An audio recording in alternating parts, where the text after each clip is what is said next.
Are we rolling? Nice outfit, Josh. Fucking hell. You planned that, didn't you? Oh. Thank you, mate. You said, what did you say earlier? I'm a mismatch of colour. Yeah, you're a mishmash of mess. But the top is purple and so's the trainers. Is that purple? What fucking colour is it then? It's purple. It's the lilac. Yeah. Clashing colours. Oh no. You're wearing the blue. And then the tattoos. Tats. What about the tats, mate? Do you regret any of the tats you got? No. No. Not regret. I mean, I don't fucking like all the ones that I got when I was younger. But I don't know. It's not like, I wish I didn't get journey. Them. Yeah. We've talked about it before, but the St. George ones on my right arm make me a bit uncomfortable in certain situations because they just make you look fucking racist, don't they? But it's a good opener, isn't it? Like, to be able to talk about it and... Yeah, I mean, nobody's ever... It's a good opener in this scenario, but nobody's ever been like, what's going on your arms, mate? Do you know what I mean? No one's ever picked it out in that way. We just think it. But on holiday, sometimes it attracts fucking morons that think that you want to be their friend. Oh, you're joking. I've had that a couple of times, yeah. So when we was in Jamaica, actually. Yeah. Either when we got married there or last time we was there was a bloke who had EDL tattoos all over him. No Yeah, way. and he come How up do you to deal me, with that? told him to fuck off and beat him up. Did you? No. Just sort of was very cold and shut him down. But I'm like that with people on holiday anyway. Yeah. In case they want to be. Doesn't matter if it's a racist. Anyone. Just don't be. I don't want to be your friend on holiday, please. Yeah. Oh, do you make friends on holiday? No. I fucking hate that, man. Oh my God. And so many people love it. I know, man. Like funnily enough, last time we was in Jamaica, you could see all of the English people. They were all every day meeting up, spending time together. Like, oh, fucking no way, mate. Do you know what? I think people will listen to this and just think we're the most miserable gits in the world. Well, good, yeah. Because we are. Because we are. Yeah, but no, what did I do? I just shut him down. In that instance, I shut him down and just like was clear. I don't really want to. Do you think there's ever a role to like go more than shut him down? I mean, I know you were family, so you're not going to like start any beef there, but do you feel strongly enough about this topic to get into it? You should say to him, listen, mate, you should listen to 115 Miles. Yeah, look, if we sat down and then the conversation come up, if we were sat at the bar and he happened to sit next to me and then he started to, if he'd have said to me, fucking EDL, innit? Both of us, I'd have been like, no, mate, nah. Like, there might have been once upon a time when I over-identified with stuff because I was fucking lost and lonely, but not now. So I would have done that, yeah. I saw a video from, it was either a Pride in the US or it was either London Pride, but it was like this guy in a wheelchair that said reformed bigot giving out hugs, and like people were like embracing the fact that he's saying, like, I was a bigot and I need to do the work. So maybe that's what you need to do, just give out some hugs as a reformed bigot. No, and I know you weren't really a bigot. Well, you weren't a bit, like, we've shied away from this before, but I don't think you were like hardcore racist, were you? No. Yeah. No. I was just knocking about with fucking idiots. Yeah. And was an idiot. Yeah. We've all done that, right? Yeah. Our own versions of that. Yeah. So, yeah. I'm just doing that right now with you. Yeah. Yeah. Idiots in multicolours. But so you spent like the first 5 minutes just admiring yourself in your camera and like the video cameras and just telling yourself how gorgeous you are. Yeah. What's going on? Like, I'm a fucking really good looking lad, and it's hard to just... No, actually, do you know what that is? That is a facade. It's a joke that I put on. Actually, it's irony. You know, like it's a bit like... You said that a bit Brentish. Yeah, well, that's why I said it like that, because I think he's the king at that comedy. He's so king at that, So like he does like irony really well, where he's saying what he's saying, and you think, and it's irony. Yeah. So that's what, whenever Dry irony. Yeah, he does it very dry. Whenever I do that, it's irony. Yeah, because I don't know how obvious I make it, but I'm like really insecure. Yeah. Yeah. I think you play at being insecure. I think. No, I play at being really confident, don't I? You do, actually. Yeah, so because I'm insecure. Lots of demons inside your head. I think most people are insecure, actually. I would love to meet somebody who is not at all insecure. I Yeah. wonder if there's any possibility that anyone in the world is not insecure at some level. Nah, if you look at the Bible as well, it's based around the whole, like Adam and Eve, and then the forbidden fruit, and and then all of a sudden they were, conscious. As soon as you're conscious, become very conscious. As soon as you become conscious of yourself, you become conscious of yourself, don't you? Interesting. To a degree. So even the most overtly confident people, like it's not like you can't be like that 24/7. Sure. No, they're probably the most lacking in self-worth, aren't they? Yeah. Like I've always said, I look in the mirror a lot. Yeah.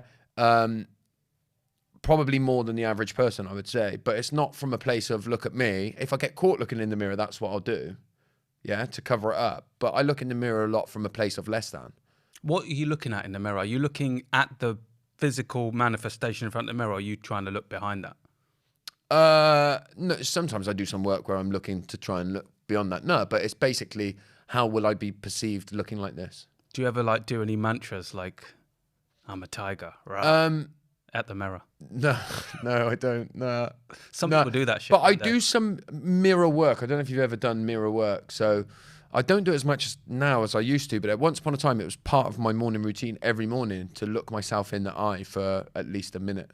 Is it uncomfortable? Fucking very, yeah. Is it? Yeah. Because you're hiding some truth, yeah? There's stuff you're working on right now. When I say you, I mean all of us, everyone. There's always stuff that you've got going on. And when you look yourself in the eye, you'll see it. I'm in the storm of that.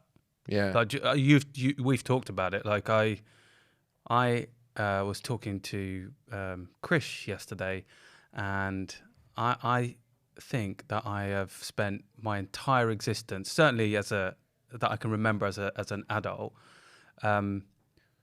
just operating at that surface level, but being quite successful. Therefore, I'm thinking, okay, well, I'm successful at stuff.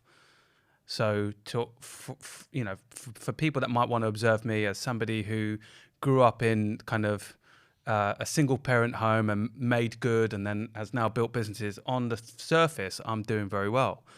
And so I've sort of allowed myself to operate there. And it's only in the last, 10 months that I've really started to recognize that, I've got to go deeper. And so I would say I'm in the storm of it. So I would imagine if I did that mirror exercise, I'd probably find it quite difficult. It would be a really good exercise for you to start doing now. And just, you got to spend time when you look in the mirror and you look yourself in the eye, just notice what comes up. Don't don't try and judge it. In that moment, it's not for you to start going, why is that coming up or anything like that. Just notice. Look in the mirror, notice. Oh, I don't want to look. I want to look away. Why do I want to? Okay, well, what's this thing's coming up? This is constant, and it'll scream at you. And we're always trying to run away from ourselves. And I think that, look, once upon a time, I think we called it the midlife crisis. You don't hear that term as much anymore, do you? It's so weird. That's exactly what I talked about with Chris yesterday. He was like, I think you're going through what is commonly known as the midlife crisis. And I was like, oh, maybe, but I don't see it as crisis. I see it as awakening. So maybe, like you're like, crisis almost feels like you're falling apart, right? That's the language around falling apart, but I don't feel like I'm falling apart. I feel like I'm sort of growing. But that's probably because of the people that you surround yourself with, some of the work that that you do on yourself. You're in, to a degree, the personal development space, right? If you were somebody that, for argument's sake, was, I don't know, working in a factory like I used to, yeah, and you hit 35 and this happened, you'd probably feel like you're falling apart. Yeah. If you think about some of the things that you've talked about, bit of emotion coming up randomly when it maybe never has, and like stuff affecting you in a way that it normally wouldn't affect you, feeling a little bit like everything that you've believed about yourself is wrong. Like, if you were completely alone and not in the spaces, in the communities that you exist in, I think we probably lose a lot of men like that. I think you're absolutely right. Yeah. So I was speaking very much from my own personal experience. And also, I think when you can attach yourself to other possibilities that you're creating, right? So there's lots of other things going on in my life and loads that I've got a ton of gratitude for. then it doesn't feel like a crisis. It's almost like it's almost an indulgence, really, to be able to explore this. And because I've got the people around me, like you and like Krish and like, you know, other people, John and, you know, and friends, that you feel like you can explore it. Whereas I imagine if you've never had that sort of exploration and you don't have a circle around you, it's a very difficult and lonely place. And also, if you don't see where enlightenment might come from, it feels like there's a tunnel that you can't see the end of. Definitely. And if I look at like the groups that of people that I used to exist in, there was no one I would have been turning to. Do you know what I mean? When I used to just, my life was going down the pub and the only way I connected with other men was lads. There was no way I was bringing it up. Might bring it up drunk and on drugs, and then the next day feel shame that I'd fucking let it out the hat. Yeah. But like imagine you had kind of no awareness at all, right? You didn't have any people around you that were talking about personal development. And then imagine that happened to you at this stage of your life where you had a young family. It would be very easy to start thinking, well, my wife doesn't even know me. I barely know myself. So I'm in the wrong marriage. And then, like, you know, my kids don't even know me. I feel like I want to just shed everything I am and completely start again. That would feel like a mountain to climb, particularly if you already felt pretty low anyway. If you were stuck in a job that you hated and money was hard to come by. Like, I really do think that we lose a lot of men that way, especially being trapped in the system that they find themselves in. Do you know what I mean? We've got, if you think about it, and I'm speaking as I go here, but we've got like quite a breathable existence in that we can sort of like move and adapt who we are to quite a big degree. Yeah, because our life allows it, our work allows it, the people around us allow it. We're sort of navigating our life in that way. A lot of people live very strict, sort of tight lives where there isn't that ability to be able to breathe. Do you know what I mean? Yeah. Like if we wanted to go, even if there might be some consequences to say, right, we're going to clear our diary for the next week, we can do it. And we can go and hibernate, do our thing, go off somewhere, not talk to another human being, do whatever needs to happen. And then a lot of people just don't have that privilege. We often acknowledge our privilege, and we will also say we've worked hard for it, but it is a position of privilege when you compare ourselves to other people who don't have that. Yeah, and the community aspect of it's quite big as well, you know, because you can say to me, I don't know, I feel like I'm coming to enlightenment. I feel, you know, I'm not sort of breaking down. It feels more enlightening. If you turned up tomorrow and said, I'm fucking, I don't know, in completely different clothes and said, I'm going on a fucking spiritual retreat. I might wear like purple next week. clothes, You started wearing purple trainers and a cap backwards and stuff like that. Grew your hair. Hey, listen, I can't do that. And I already wear a cap backwards. You're not claiming that.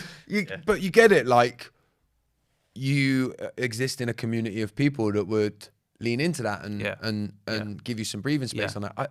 I think it's very easy in our sort of echo chamber of life to forget that most people don't live like that. Most people live in existence where, fuck me, man. When I worked in the factory, if I turned up at the factory with anything even slightly different, if I had different sandwiches in my fucking lunchbox, the whole factory's going to know about it, and I am getting battered and hammered for it. Yeah. Do you know what I mean? Yeah. So, and I think a lot of people live that kind of. I mean, I think also that geography plays a part, right? So if you're in a cosmopolitan place like where I live, or in London or major cities, you sort of can find avenues. Whereas if you're in a very kind of small geographic kind of ecosystem, that's even worse, right? It feels even smaller. Yeah. Right. So, it's big. Yeah, I think it's why we do this, right? Is because it lets people know that it's actually possible and it's achievable, and you can talk. And actually, as men in particular, we're so bad at doing this, and we find it difficult. We don't create the space for other people. Yeah, it's so important. Yeah, 100%, man. Cool. Well, that's kind of an emotional check-in, but I do want to go into emotional check-in. But actually, I wanted to first just check in how you're doing, but keeping that quite, with a bit of brevity, because I got a couple of questions I want to dig into. So just how you doing? On the just very quickly, I guess the one thing that I would say is that I did a big breath work on Sunday, right? Because of like my work, right? So I am going to be quick in the way that I say this, but I deliver like sessions quite a lot, and I have a standard way. So if I'm delivering a resilience session, I have a standard way that I deliver. I'm quite in the moment when I do it, but there's lots of lines that I throw out that are repetitive because I use them in all of my sessions. And one of the ones that I do when I'm talking about breath work is I say I do a big breath work session. I like to try and do twice a week, yeah. And like, it's so easy to fall in the trap of saying it, and I fucking ain't doing it. Like, I'm not doing them twice a week, and I'm not doing breath work as much as I can. And it was the longest period I've ever gone without doing not ever, since I started doing breath work in the way that I do. It was like 2 weeks I went without doing it. Yeah. For yourself? For me, I didn't do any I didn't do a full breath work for emotional release routine. Right. And I did it Sunday night, and man, I just don't. It was like, I don't realize how badly I need it until I do it. And it just, I released this so much, mate. And it was like, I had a nice weekend. We went to London on Saturday, and then we did some stuff on Sunday. I can't even remember what we did, but like, I was with the family the whole time. On surface level, it was great, but I was tense, man. I was uptight. I wasn't in, we went to London. I had a good day rationally, but I know I spent most of the day uptight, fucking annoyed with the kids and annoyed with people around me, and moments of really enjoying it, but not being able to felt be it in your body, like felt it in my body, yeah. And so I did a big breathwork Sunday, and honestly, it fucking changes everything for me. And do you think you were feeling like that because you hadn't done it, or was it other reasons? I think I live my life. I get overwhelmed. I go into my body. I don't say and be what I'm supposed to be. I'm often, for lots of different things that we've already talked about, hiding bits that I want to hold in, not being able to communicate my needs, and worried about that. And then so I end up holding a lot of stuff in. I don't say it. Most of that's going on subconsciously. It's not even at a conscious level. And so breath work is the thing that works for me amazingly at the moment, better than anything. And it brings me so back into my body. And then I feel so much better this week, I'm looking forward to joining the Brighton breathwork. Yes, mate. Event. Sold out. Yeah. Sell out.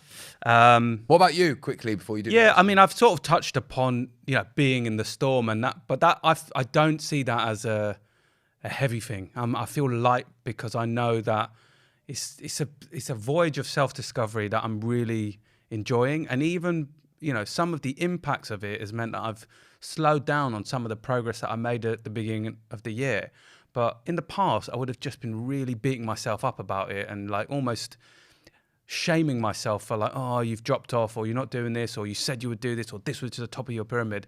And actually, I've just been really serenely being kind of generous and kind to myself and going, yeah, it's cool. And actually taking each wins and knowing it's part of a journey. Again, it's like, I feel like I'm saying that now, and it's like, it's easy for me because I'm a coach, and like this depth of thinking is kind of part of what I do, but I do it for other people. I've spent my life doing it for other people. I've never done it for myself. So I find it, if you said to me, has I got a problem, I'll be straight in and be able to deal with it. When I'm trying to figure out my own problems, I find it really difficult. So I'm just really grateful for this journey. Like, I gave the tunnel analogy. I'm right in the middle of the tunnel, but what I don't feel like is there's darkness and I won't see light. I know there's light, and I'm just keep going forward. And so I feel like emotionally, I feel like pretty buoyant at the moment. Good, man. Good. So, cool. So like the question I wanted to pose to you is, do you have any regrets from your life? Yeah. The answer is yeah, I do. I do have regrets, and I often hear people say no regrets, you shouldn't have any regrets, and I disagree, man. I do regret. I regret many of the ways, particularly when I hurt other people. Like, if I look at the world that I brought my children into and the impact that that's had on them, my eldest is nearly 17.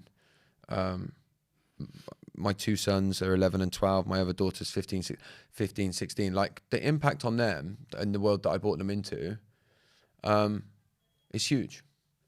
And I think for me to say that I have no regrets would be selfish, for a start, because of the impact that it had on them. And I think regrets keep me honest. I think it's a very normal and real feeling to have. And so I regret that. I have understanding of why it happened and lots of compassion for myself. And I regret that I was the way that I was when I brought them into the world. Yeah. And if you could do anything over again, yeah. Well, would there be something you would do over again? Yeah, I would have bought my 4. So I've got 6 kids, but the 4 children that I brought into the world before I had stopped drinking and done any work on myself, I would have brought them into the world 10 years later. Right. Yeah. And like, it's easy to go, yeah, but they would have learnt loads. And this is one of the things that I'm kind of against, is stop dressing the truth up to make it more manageable and palatable for you. Yeah. The truth is, I would have bought them in 10 years later. And it's a hypothetical question. Yeah. Yeah. Yeah. I used to be one of those people until quite recently that says, don't have regrets. No point in regrets. But you know me well enough to know that I'm like somebody that just wants to focus on solutions as quickly as possible. Yeah. And whilst I still believe that actually more good can come from focusing on what you do with that knowledge, like you can influence the future in a way that you can't influence the past. But to kind of go no regrets and just shut it off means you're not really doing the introspective work. And knowing that deeply can really help you on your onward journey, right? So I think, for me, if I'm really honest, I don't have regrets about, so I could say like, I spent, the majority of my life feeling like a failure because I don't think the school system really understood what I needed, and I didn't understand how to operate in the school system because I was a kid, right? So ultimately, as we've talked about, I didn't academically deliver what I think I'm capable of doing intellectually, right? So in a way, I was like, I reckon I really would have enjoyed history or economics and some of the sciences and maths because I love sort of, so I think that I've got a bit of some rose-tinted glasses maybe, but I don't regret it because I'm where I am as a product of my experiences. The thing I would say I regret are how I've maybe let some relationships lapse, so people that were close to me, through circumstance or whatever, that we've just kind of drifted. And when you get to a point where you can sort of always go back, but something feels irrevocably shifted. Yeah. So that connection that you had is just superficial now, and so I have some regrets around some of those. But I even don't just mean friends that have disappeared. I even mean like I might have done things differently if I could go back. So I think this is a bit of a conundrum for me because we grew as a result of the work that I put in during lockdown, right? And I worked really hard, but I regret working so hard. Yeah. Because I think it was a once in a lifetime moment to be really connected with the family. And whilst I was there, I was home and we were like in the space together, I was working so much that I wasn't there. And that would be a regret. If I could go back and do that bit again, I wouldn't be working as hard as I did. Yeah. And I guess like when you talk about regret, it's not to get stuck there and just sit in and fester in, oh God, it was so bad and I wish I could do it differently. You take the regret, you feel it, you acknowledge the power in it, and then that's what, you can use it to sort of motivate yourself, right? To make change in today's life. There's an old Chinese proverb, which is the best time to plant a tree was 20 years ago. The next best time is today. Yeah. So we can go, oh shit, I've left so much, I've left it too late, I've left so long. Nah, man, fucking start today. Yeah. And you've got all this time ahead of you. Yeah. So like, it's really easy just to do that wallowing, but just get out of that and just go, right, well, whatever I've got left, let me use it. Yeah. Yeah, exactly. Yeah. And take the power and do it now. Yeah. Yeah.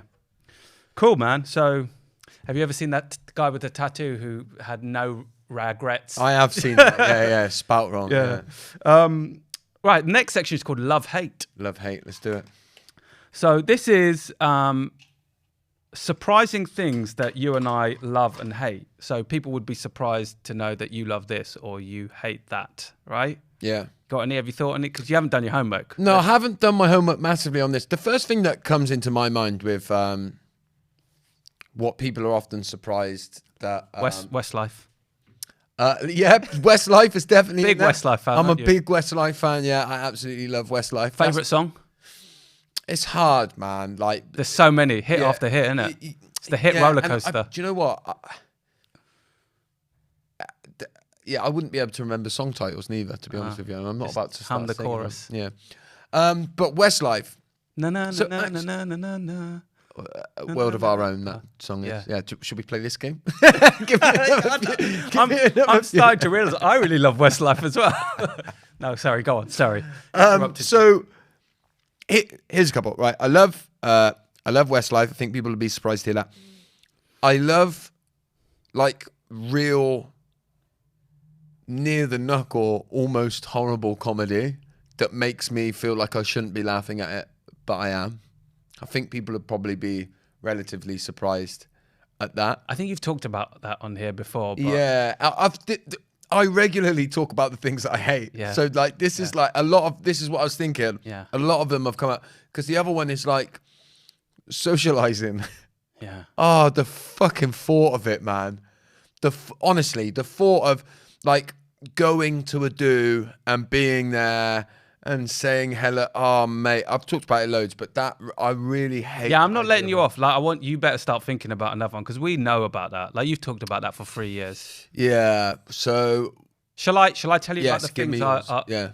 I love? Rom-coms. What like? I'm give me a your sucker. favorite one. There's loads, man. But like, but particularly if I'm going to niche down, I quite like sort of teen coming of age school rom-coms. Really? Yeah, but that I don't want to sound like a dirty pervert. Like I've always enjoyed those, right? So it's not like I suddenly started liking teen rom-coms. But yeah, just it's that sort of hero's journey thing that goes on. It's always like the nerdy kid who always wins in the end. Something like 10 Things I Hate About You. That's a good one. Oh yeah. Yeah. That's based on The Taming of the Shrew, though. You know, that's Shakespearean. Really? Yeah. No, I didn't know that. Yeah. Or actually, one I really love is called Dazed and Confused. You ever seen that film? No. So good, man. I've just thought of something that I hate. Hass. Talking about rom-coms. Films. Yeah. I don't like films, and particularly. What, you don't like films? And I particularly hate talking about films. I'm not like just bringing it up as a joke. Here's why. Let me just be quick. I can never remember a film. I could watch a film last night and say, "Oh, I watched 10 Things I Hate About You," and then you go, "Oh, that bit when they go," and I think I fucking don't know what you're talking about, man. I can never remember. There must be anything a film that you've seen over and over again that you love and you will always remember. Father to a murdered son, husband to a murdered wife. Oh, But I will have my vengeance. You reckon that's the This greatest life film or of the all next. time? Yeah, that's the only film I can watch a lot. And Green Mile. It makes me Green cry Mile? like fuck, Really? yeah. It's great I found that a film, bit slow and dull. Honest? Mm. Nah, Green Mile and Gladiator, that's it. Shawshank Redemption? Yeah, I don't even know if I've seen it. Oh, mate. But I think I have seen it. gonna have But a I know if I say I've seen it, then you're going to want to talk about it, and I fucking don't remember any of it. I was going to say we're going to have a movie night, but we're not going to have a movie night, are we? Because you'll be going home by about 5:30, so it's going to have to be a daytime The movie. thought of it. Do you do that with adult friends? No. A movie night? Does anybody do that? Yeah, people do it. Do Sociable, nice people do it. What? Sit together with other adults and watch a film? Maybe. What about going to the cinema? Do people do that?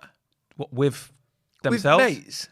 I go to the cinema with mates. Do you? Yeah. What? You've been recently to watch a film in the last 5 years with another... Loads of times. With another... Mate, this with is a going friend? to be one of the things you put on Instagram as a poll and you're going to get battered on. What? Yes. Going to the cinema with other adults? Yes. No, that's fucking weird, man. What? I don't... Do you go to the cinema with mate? Yeah, everyone does, man. Okay, like You're with fucking your partner. weird. With your partner? We're everyone. Oh, fuck no, man. Mate, there's going to be films that you want to watch with a mate that you don't want to watch with your partner. Like what? I don't know. What? I can't think of one film I would want to go to the cinema with you and watch. Oh, thanks. Go on, fucking tell me one. Well, it's usually because Erin doesn't want to watch these films. So, Yeah. like Batman. All right. Yeah. What, you would go with a mate? I buy did. Popcorn? Who? No, I did. Who? Neil. Weirdos. The Perrier. You're weird, mate. I'm sorry, but you've really shown yourself up here now. There will be people that will agree. Do you know with what me. I hate? What? So you come out with your mate and you're just like, oh, I fucking love that bit in the middle when Batman. I am Batman. That bit was just great, wasn't it? Yeah. That's usually the end, and then we go to the pub. What afterwards to talk about the film? No, we didn't. I didn't say that. What? It might come up, but we don't spend 2 hours talking about the film. Oh, great film, mate, wasn't it? Yeah, you That do that. wasn't it? What do you Yeah. think? Always the Yeah. question. What do you think then? Oh, it's You hold the door fucking- open, wait I for them to come finished through. my popcorn, And then we walk through and you I go- finished my popcorn, and I was just honestly, when he said, "I am Batman," I was just so glad I was there with you, Has. You're so jealous. What do you- I know you wish you were there. To be honest, Josh, it's probably why you don't get many invites. Have you got any other weird places that you shouldn't go with your mates? That's Swimming? nah, Swimming? Would Nah. you go swimming with me? no. No. That's less weird than the cinema then. It's more weird than the cinema. No, it's not, mate. No, I'd rather go swimming with you than the cinema. I wouldn't. At least we could go down some shoots and stuff. So, do you know what I really hate? Really hate Go on. slow walkers. I know I've said it before, but I'm bringing it back. Have you said this before? Yeah, I'm with you. Fucking slow walkers, man. Yeah. Just get out of my way. Yeah, I hate that, mate. Yeah, no, I'm 100% with you. Also, as well, not just slow walkers, but people who fucking stop for no reason. If you're walking in a busy place and you're going to stop, just move to the left. Yeah. Get yourself out of the way and then stop. Yeah. Do you know who really, really, really annoys me? People that are texting and slow down traffic behind them, like on escalators, on roads. Oh, yeah. Yeah. Just move to the side. Yeah. And let us carry on with We're our trying to lives. get to the fucking cinema here. Yeah. Yeah. Me and my mate. Yeah. Me and Neil. It's not just Neil. I got John. I went to see Air with John. Went to see what? Air, the story of how Nike got Michael Jordan to endorse their trainers. All right. Good film, isn't it? Oh, come on, He hasn't man. seen You it. can come with me next time. You're never invited. I fucking You're don't want to just a go, mate. killjoy. I don't want to go. Poor Leah. I don't want. Well, I'll go to the cinema with Leah. Yeah, she doesn't want to go with you. She wants to go with her mates. I'd go to the cinema with my missus. Just not my mate. How about a double date? You can't even talk at the cinema. That's good. You need to shut up once in a while. You know the other thing, mate? Oh, you got more? Massages. Oh. Outside of loved ones, like partners. Yeah, I should have clarified that. Not general loved ones, but just outside of partner. I'm not down with other people touching me. No, I love a massage, mate. I love a massage, yeah. No, I'm sorry, mate. No. It's not room 101. Like, you don't need to agree with me. Oh, I'm just okay. saying this is my thing. What do you hate about it? Just I'm not into it. I can't really. I don't like the feeling of it. What? Of somebody else's hands on you? Just no massaging. I like other people's hands on me, just in the right contexts. But back in the day, but like the massage, it's just I'm not into it. No, Yeah. I'm surprised at that. Yeah, I love a good massage, mate. good for you. I love going to the cinema with mates. So Would you go for a massage with you, mate?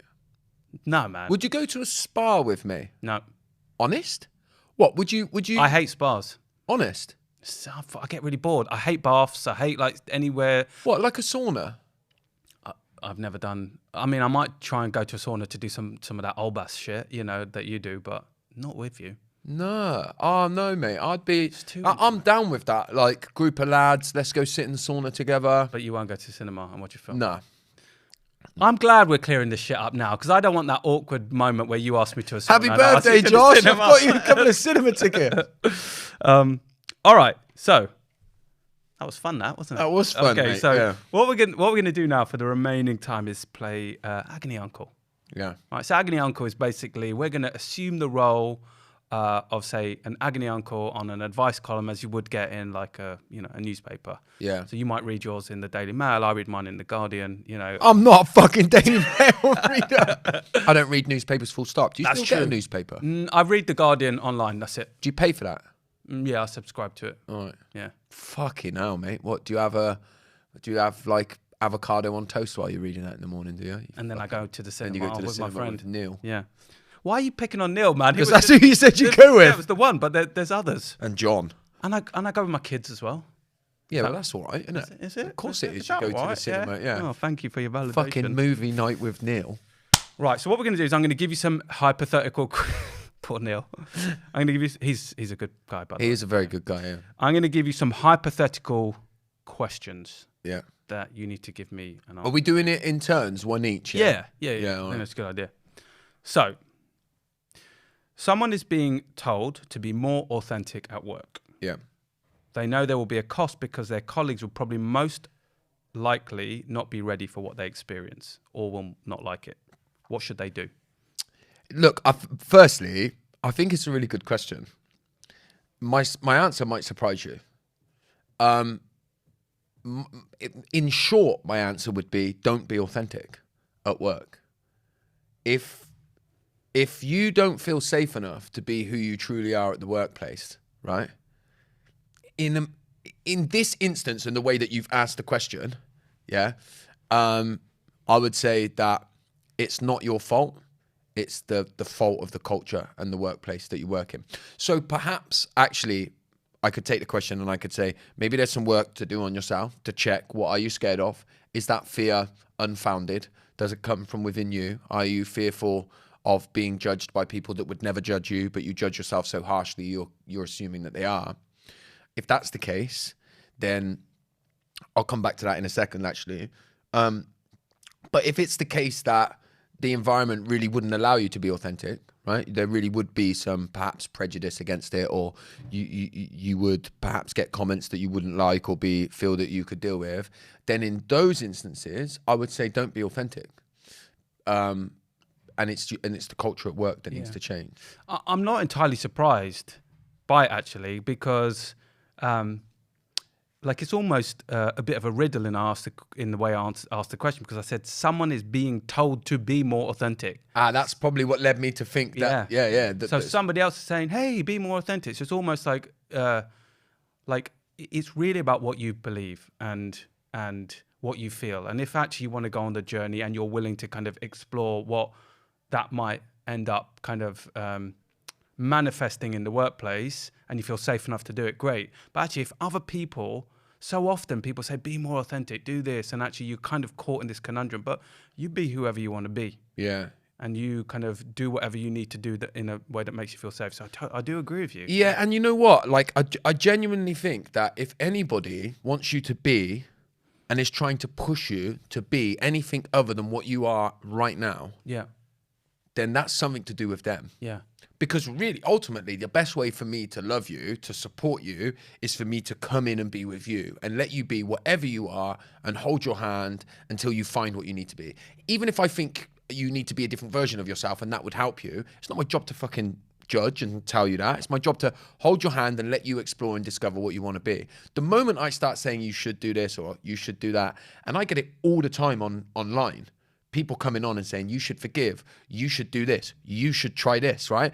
And a lot of it in many cases might be really, really good advice.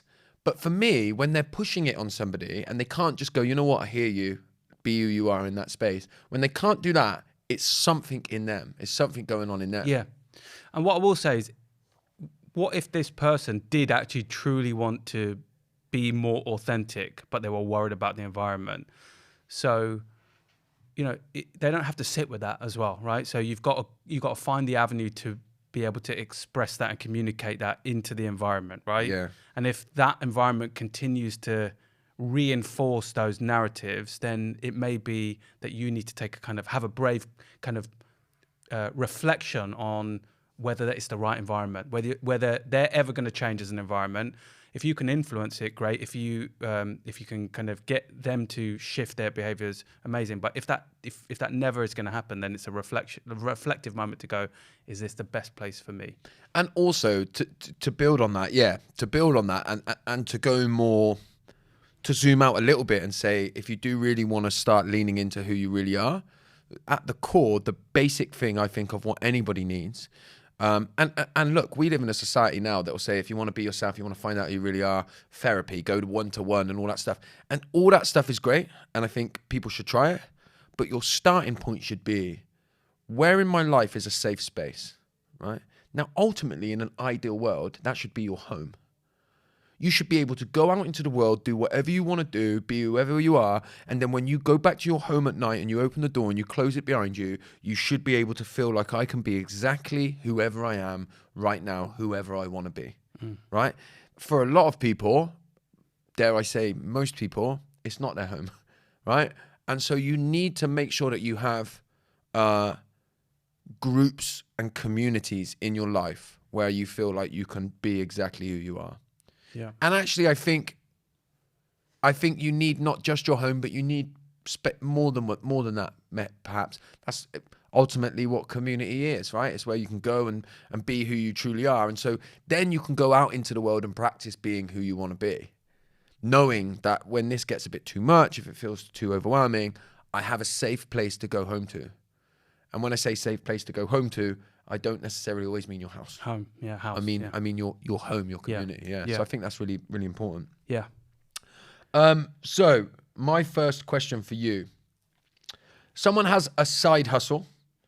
They're reaching the point of it being too big to stay as a side hustle. Hustle. What should they do? So my short answer is just fucking go for it, right? But proceed with caution. And when I say proceed with caution, it's like ask yourself the big question in saying yes to this, what am I saying no to? So being brave enough to explore what you're sort of leaving behind, because what you're doing is you're cutting off your parachute, right? The side hustle is by nature, it's there on the side while you do your main thing, and you're basically going to make that the main thing. So the things to think about are, what's around the corner? If I had a crystal ball, what am I, if I take my rose tinted glass off, what am I not seeing?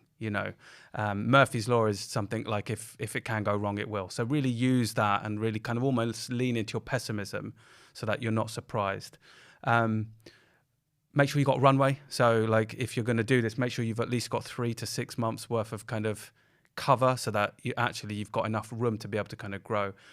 And then really create a community of advisors or people around you who can kind of keep you honest and who can be there for you, because it is inevitably going to be a roller coaster. You're going to have really high moments, you're going to have really low moments, and the key thing is to make sure you don't go too far into the clouds on those high moments and not too far into the depths.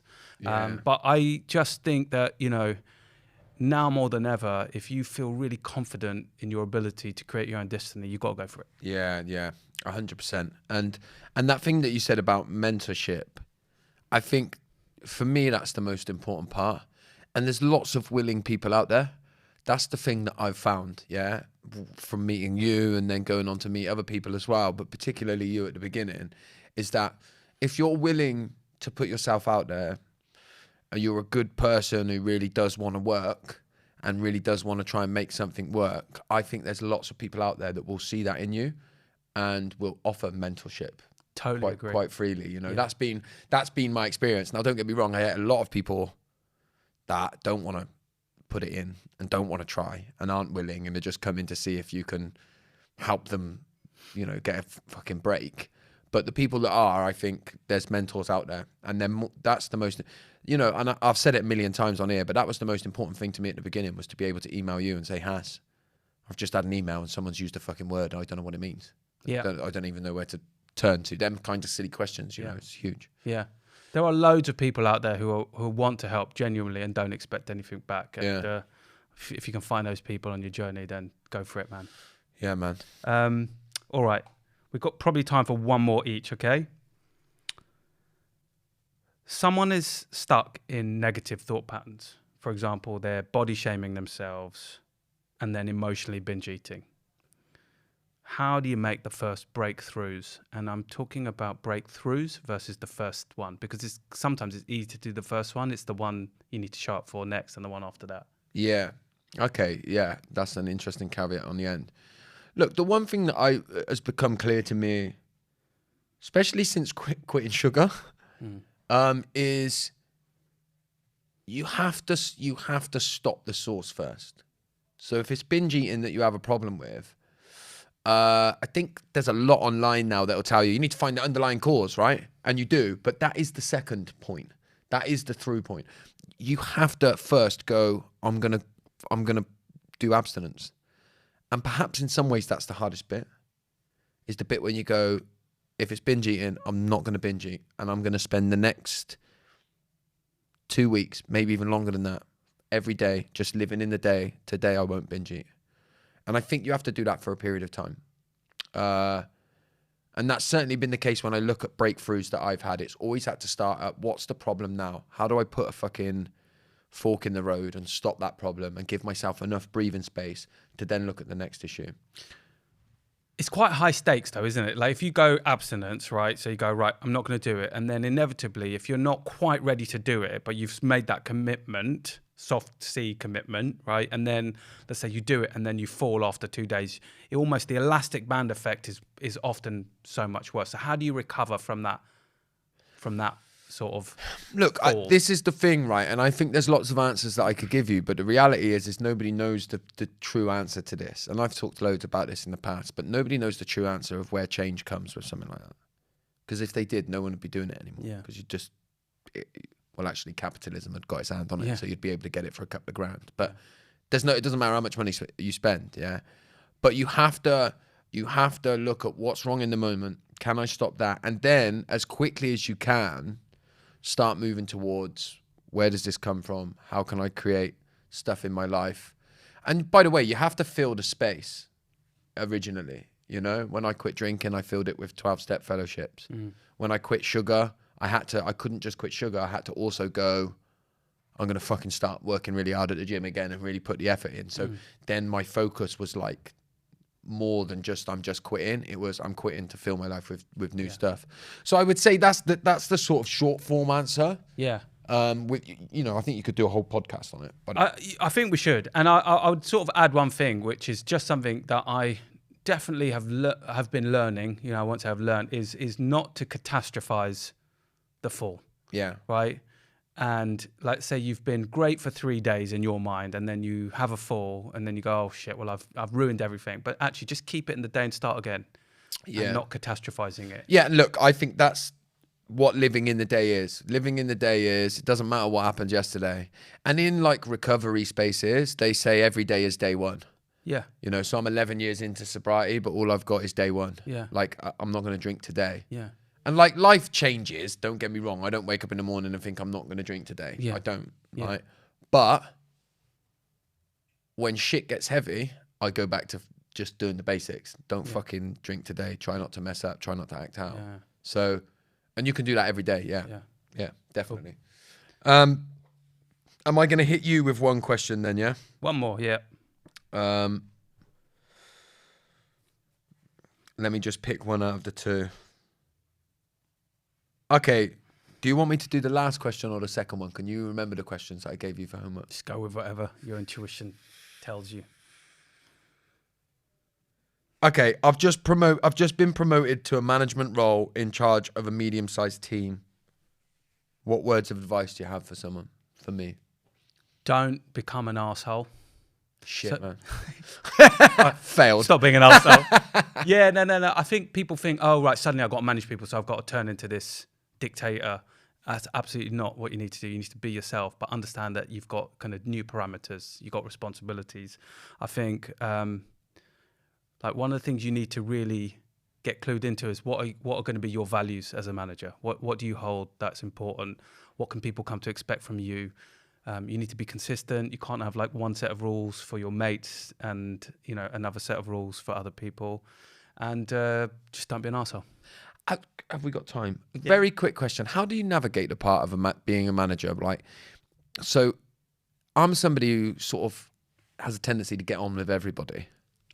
Do you have to stop being powy with people when you become a manager? I think I'd love to say no, that you don't change, but inevitably you have to create a bit of distance. It's like, everyone at some point has had to transition from being a mate to being somebody that manages people.